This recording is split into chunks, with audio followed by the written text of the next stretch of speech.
வாங்க ஒரு ப்ளவுஸ் தைக்கணும்க்கா. என்ன உங்களுக்கு தான் செட் ஆகலைன்னு போனீங்க, 5-6 மாசமா ஆளுக்கான வேற கடைக்கு போறீங்க. இப்ப என்னமோ திரும்பி வந்திருக்கீங்க, என்ன விஷயம்? ஆமாங்கக்கா, தைக்கணும். வேற கடைக்கு தான் போனேங்க. கொஞ்சம் செட் ஆகல. ஆம் கோல்டு லூஸா இருந்துச்சு, அதனால வேற கடைக்கு போனேன். அங்க போனான்னா அதை விட கழுத்து இறங்கி வருது, அங்கேயும் செட் ஆகல. அப்புறம் வேற கடைக்கு போனேன், அதுவும் செட் ஆகல. எதுவுமே செட் ஆகலைங்கக்கா. அதனால திருப்பி உங்ககிட்ட வந்துடலாம் அப்படின்னு வந்துட்டேங்க்கா. திருப்பி எங்கிட்டயே வந்துட்டீங்க. ஆமாங்க, எங்க போனாலும் மேகலாவே பெஸ்ட்னு யோசிச்சுட்டீங்க. ஆமாங்கக்கா, நீங்க தான் பெஸ்ட். இந்த தப்ப நம்ம நிறைய பேர் பண்ணுவாங்க, நீங்க மட்டும் கிடையாது. என்ன பண்ணுவீங்க அப்படின்னா, ஒரு டிசைனர்கிட்ட கொண்டு போய் உங்களோட பிளவுஸை தைக்க கொடுப்பீங்க. அப்புறம் அது ஏதாவது ஒரு ப்ராப்ளம் இருக்கும், சின்ன மிஸ்டேக்கா தான் இருக்கும். ஒண்ணு ஷோல்டர் இறங்கி வரும், இல்ல ஆம்கோல்ட்ட லூஸ் இருக்கும், இல்ல பாடி லூஸ் இருக்கும், இல்ல இந்த இடத்துக்கு லைட்டா சுருக்கு வரும். ஏதாவது ஒரு சின்ன ப்ராப்ளமா தான் இருக்கு. அதை சொன்னீங்கன்னா அடுத்த தடவை உங்க டிசைனர் வந்து கரெக்ட் பண்ணிக்குவாங்க.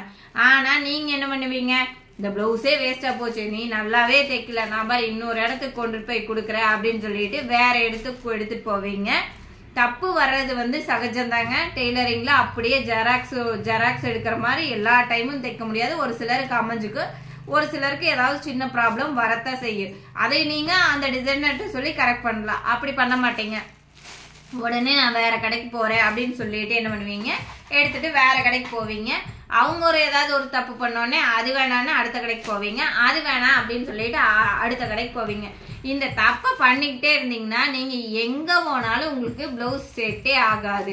ஏன் அப்படின்னா, ஒரு டைம் உங்களுக்கு ஒரு டிசைனர் பிளவுஸ் தைக்கிறாங்க அப்படின்னா அதை நீங்க அவங்க கிட்ட சொல்லும் போது, எனக்கு இந்த மாதிரி ப்ராப்ளம் வருதுங்க, இதை நீங்க கரெக்ட் பண்ணி கொடுங்க அப்படின்னு சொல்லும் போது, அவர் அடுத்த பிளவுஸ் தைக்கும் போது இந்த பாடி ஷேப்புக்கு இந்த மாதிரி ஒரு ப்ராப்ளம் வருது, இதை என்ன பண்ணலாம், கரெக்ட் பண்ணிக்கலாம் அப்படின்னு சொல்லி யோசிச்சு உங்களுக்கு தகுந்த மாதிரி அந்த பிளவுஸை ஃபிட் பண்ணி கொடுப்பாங்க. அதுக்கப்புறமா நீங்க அந்த பிளவுஸை போட்டு பாக்குறீங்க அப்படிங்கும்போது உங்களுக்கு கரெக்டா இருக்குது அப்படிங்கும்போது அதையவே மெஷர்மெண்ட் வச்சுக்கிட்டு கொடுக்கலாம். இல்ல அளவு எடுத்து தைச்சு கொடுங்கன்னு சொல்றீங்க. இந்த மாதிரி ப்ராப்ளம் சின்னதா வந்தோடனே ஓடி போயிடுறீங்க வேற வேற கடைக்கு. இப்படியே பண்ணிக்கிட்டே இருந்தீங்கன்னா உங்களுக்கு எங்க போனாலும் செட்டே ஆகாதுங்க. ஆமாங்கக்கா, செட் ஆகலைங்கக்கா. எல்லா கடைக்கும் போய் பார்த்தேன், ஒரு 5 கடைக்கு போய் பார்த்தேன்னா எதுவுமே செட் ஆகலைங்கக்கா.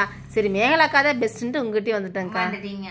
அப்ப இப்ப நீங்க அந்த அளவு பிளவுஸையே கொண்டு வந்திருக்கீங்கன்னா ஃபர்ஸ்ட் ஒண்ணு ட்ரையல் தச்சு தரேன். அதுக்கு நீங்க வந்து நல்லா ஹெவி ஒர்க் எல்லாம் கூட கொடுக்க வேண்டாம், பிளைனா கூட தைங்க. அது செட் ஆயிருச்சு அப்படின்னா அதையவே அளவு வச்சுக்கலாம். இல்ல அதுல ஏதாவது சின்ன ப்ராப்ளம் வருதே அப்படின்னா அதை கரெக்ட் பண்ணி அடுத்தது நல்ல பிளவுஸ, உங்களுக்கு நல்ல பிரைடல் பிளவுஸோ இல்ல பேட்டர்ன் பிளவுஸோ ஸ்டிச் பண்ணிக்கலாம். அதே மாதிரி நீங்க ஃபர்ஸ்ட் டைம் ட்ரையலுக்கு கொடுக்குற பிளவுஸை பாத்தீங்கன்னா முடிஞ்ச அளவுக்கு பிளைனா இல்ல சாதாரணமா இருக்கிற பிளவுஸைவே கொடுங்க. ரொம்ப ஹெவி ஒர்க்க கொடுக்க வேண்டாம். நீங்க ஒரு டெய்லர் சரியில்லை அப்படின்னு சொல்லி மாத்திக்கிட்டே இருந்து இந்த தப்பை பண்ணீங்க அப்படின்னா உங்களுக்கு எங்கேயுமே பிளவுஸ் ஸ்டிச் செட் ஆகாது. அதனால நீங்களும் நான் சொன்ன டிப்ஸை ஃபாலோ பண்ணிக்கோங்க. Thank you friends.